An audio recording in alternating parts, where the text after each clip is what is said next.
So this is the fourth time I've had to do this. Um, Interference. That's all I gotta say. Unstoppable interference. Request for intervention. Pattern of retaliation and failure of protection. I place the Government of Canada on formal notice of a sustained pattern of institutional failure resulting in repeated displacement, exposure to harm, and retaliatory criminalization while I have had active complaints before federal and provincial bodies. This is not a complaint about a disagreement with public policy.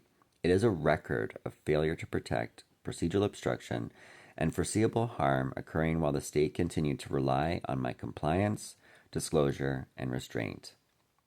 Between 2017 and the present, I have experienced retaliation following protected disclosures and complaints, repeated housing displacements, 4 threats and 3 forced displacements without my consent during active proceedings, failure to restrain known abusive actors with evidence despite notice and publicly made videos of them running me over with their car or harassing me or threatening me.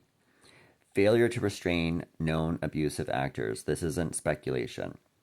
Weaponization of procedural limits, page caps, jurisdictional reflection, and delay.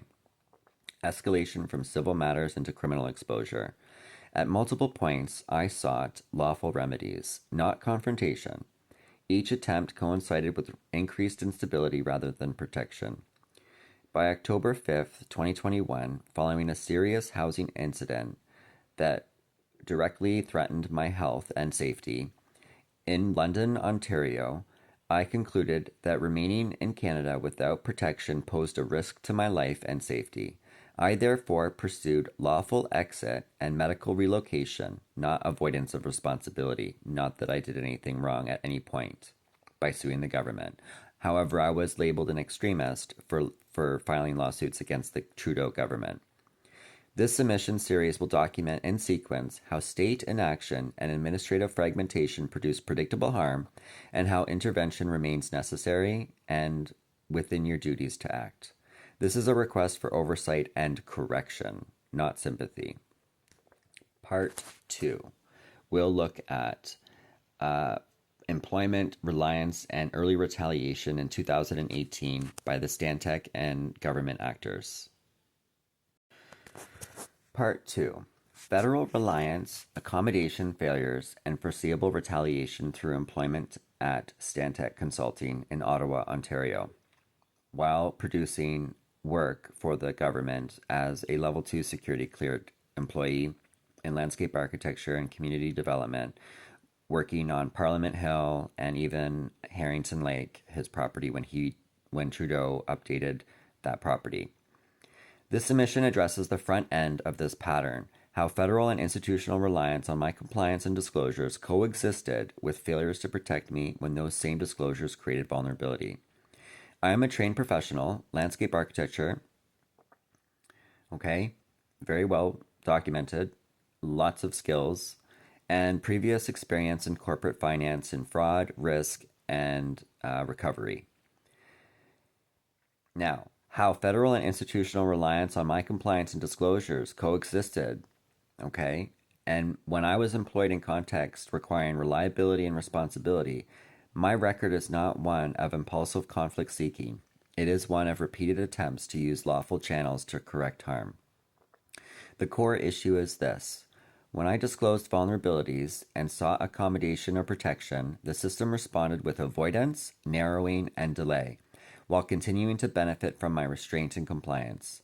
That imbalance is not neutral. It is an incentive structure that rewards institutional inaction, abuse, and punishes the person for reporting harm. My key points for oversight. My disclosure were not treated as triggers for protection. They became leverage points for exclusion. Complaints were redirected, fragmented, or stalled across bodies, producing no one responsible outcomes. Practical remedies were replaced by procedural containment, format limits, jurisdictional ping pong, and delay. Each delay increased foreseeable risk, housing insecurity, loss of income, and exposure to predatory actors. This is not a request for special treatment. It is a request for the government to recognize that failure to act after notice is action by consequence, especially where predictable harm results. The next submission will link this institutional pattern to housing displacement, witness evidence, and retaliatory criminalization. Submission to the Prime Minister, Part 3 of 10. Housing violence, failure to intervene, and forced displacement in London, Ontario. This submission addresses the housing phase of the pattern and the Government of Canada's failure to intervene or coordinate protection when serious safety concerns were repeatedly brought forward between 2019 and 2021. While I had active complaints and sought lawful remedies, I experienced escalating housing-related harm in London, Ontario. These included persistent interference with my income, my home, my intimidation, and safety incidents that went beyond ordinary landlord and tenant conflict.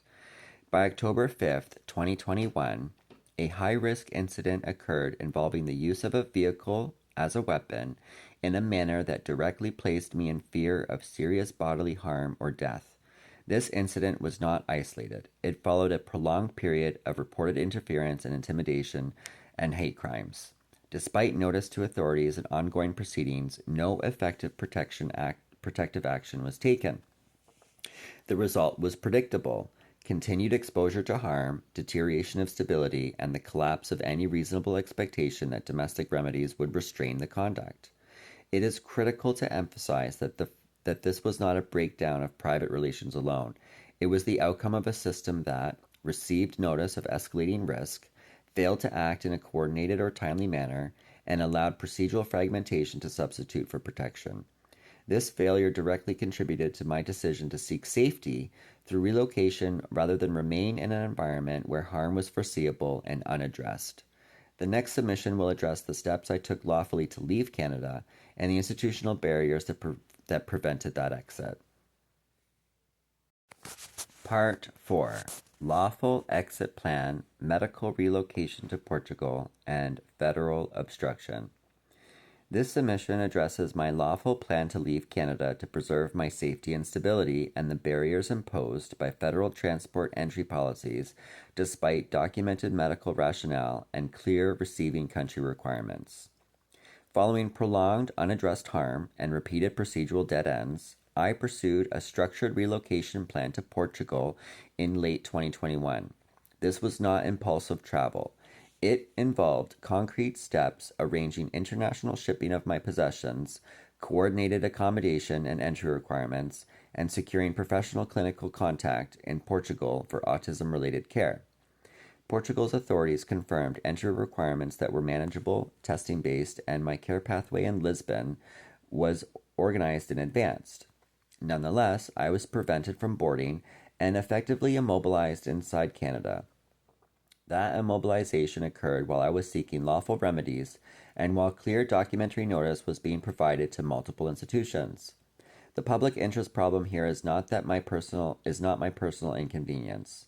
It is the governmental consequence of fragmented systems where a person with documented vulnerability, active proceedings, and clear medical rationale is blocked from lawful exit and then forced back into the same unprotected environment that precipitated the exit plan. Key points for oversight. My relocation was organized and evidence-backed, not reckless. The receiving country's entry requirements were not the barrier. Portugal said I had no issues coming. I agreed to being quarantined during the pandemic, and I was following all of the tests, and I had my negative test before boarding. Federal level immobilization predictability intensified risk and instability. Administrative delay and procedural deflection functioned as a denial of protection. The next submission will address the formal record trail of my expression of interest Dear Portugal letter and proof it was distributed into active proceedings, HRTO, and other bodies, establishing contemporaneous notice.